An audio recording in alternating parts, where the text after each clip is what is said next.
सर्वांना नमस्कार. या व्हिडिओमध्ये आपण बघूयात लॉकडाऊन या विषयावर निबंध कसा लिहू शकतो. जर तुम्हाला हा निबंध आवडला तर कृपया खाली दिलेल्या लाईक बटनला दाबा आणि व्हिडिओला जास्तीत जास्त शेअर करा. तसेच आमच्या चॅनल मल्टीमीडियमला सबस्क्राईब करा, ज्यामुळे तुम्हाला असेच नवीन विषयावर उत्तम निबंध आणि गोष्टी पाहाव्यास मिळतील. चला या व्हिडिओला सुरुवात करू.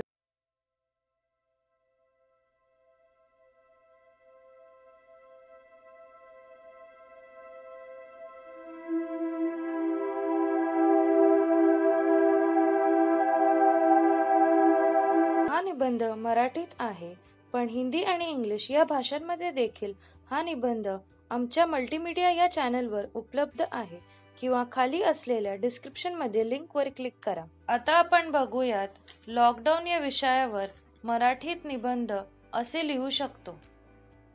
हा निबंध 5 भागात किंवा 5 परिच्छेदात लिहिलेला आहे.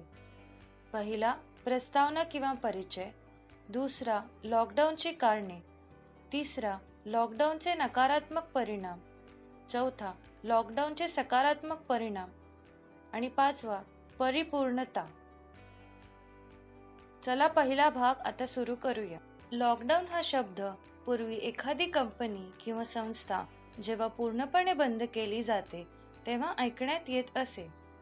परंतु एखादी महामारी किंवा आपत्कालीन परिस्थिती जेव्हा उद्भवते त्यावेळी संपूर्ण देशात लॉकडाऊन घोषित करावा लागतो. लोकांना काही वेळा कधीही न अनुभवलेल्या सामाजिक, मानसिक आणि आर्थिक परिस्थितीचा सामना करावा लागतो. कोरोना या महामारीच्या संदर्भात भारतात 25 मार्च 2020 या तारखेपासून संपूर्ण देशात लॉकडाऊन म्हणजे टाळेबंदी घोषित करण्यात आली. कोरोना कोविड-19 हा विषाणू सर्वप्रथम चीन या देशात पसरला, पण काही दिवसातच या आजाराने संपूर्ण जग आपल्या विळख्यात घेतले.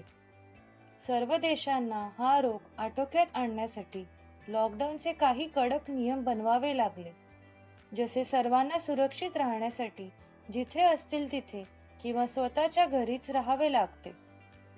फक्त काही अत्यावश्यक कामासाठीच घराबाहेर जाण्याची परवानगी मिळते.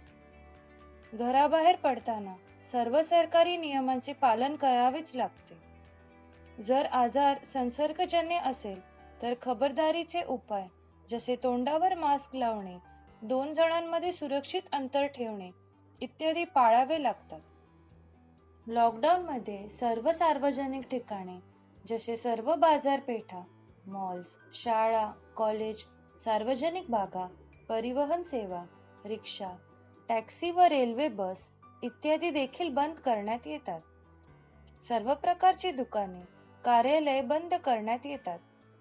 फक्त काही जीवनावश्यक सेवा चालू ठेवण्यात येतात, जसे इस्पितळे म्हणजेच हॉस्पिटल, दवाखाने, दूध वाटप, पोलीस विभाग, अग्निशमन विभाग, बँका, पोस्ट खाते, टेलिकॉम, वीज खाते, CNG, LPG गॅस वितरण, पाणी विभाग, सफाई कर्मचारी विभाग, दूरदर्शन, पत्रकार प्रसार माध्यमे आणि सरकारी कार्यालय इत्यादी चालू ठेवण्यात येतात.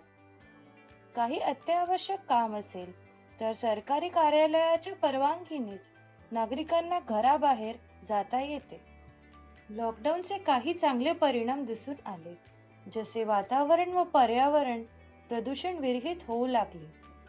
सर्व लोकांना घरीच राहावे लागत असल्यामुळे घरातील लोकांना एकमेकांबरोबर जास्तीत जास्त वेळ घालवण्याचा अनुभव घेता आला.